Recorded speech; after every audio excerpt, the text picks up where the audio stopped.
Monkey pox वो small pox के नज़दीक का डिसीज़ है। दुनिया में 78 कंट्री में 18,000 केस आइडेंटिफाई किए गए, उसमें से 5 से 6 लोगों की मृत्यु हुई है। माननीय डिप्टी चेयरमैन सर, मंकी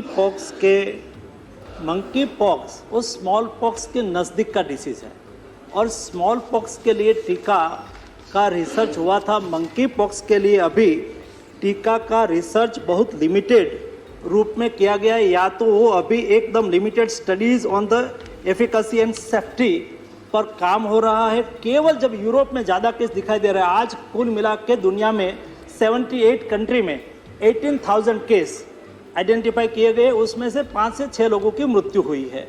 और जहाँ एक केस ज़्यादा दिखाई दे रहा है, एक कंट्री में एक अभी कोई उसका डिटेल स्टडी नहीं हुआ है, लेकिन एक अंकारा जो एक स्मॉल पॉक्स का वैक्सीन था, उसके नज़दीक का एक वैक्सीन वो आज लगाना शुरू किया है। कॉन्ट्रैक्ट ट्रेसिंग करके जो नज़दीक के लोग हैं उसको लगाया जाता है, लेकिन वो डिटेल स्टडी करके बना हुआ वैक्सीन नहीं है।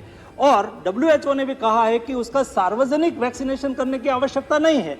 जहां कोई ऐसा केस आइडेंटिफाई किया जाए तो उसका कॉन्ट्रैक्ट ट्रेसिंग करके नज़दीक वाले लोगों को वैक्सीनेशन करना है। वो यूरोप में हो रहा है। इंडिया में भी ये वायरस को, मंकी पॉक्स वायरस को आइसोलेटेड हमारे साइंटिस्टों ने कर लिया है और उन्होंने ICMR ने एक एक्सप्रेस ऑफ इंटरेस्ट भी फ्लोट किया है, जैसा कोरोना वायरस के लिए किया था। जब पहले वायरस को आइसोलेटेड किया जाता है, आइसोलेटेड करके रिसर्च और उसका मैन्युफैक्चरिंग प्रोडक्शन के लिए उसको और इंस्टीट्यूट को बुलाई जाती है।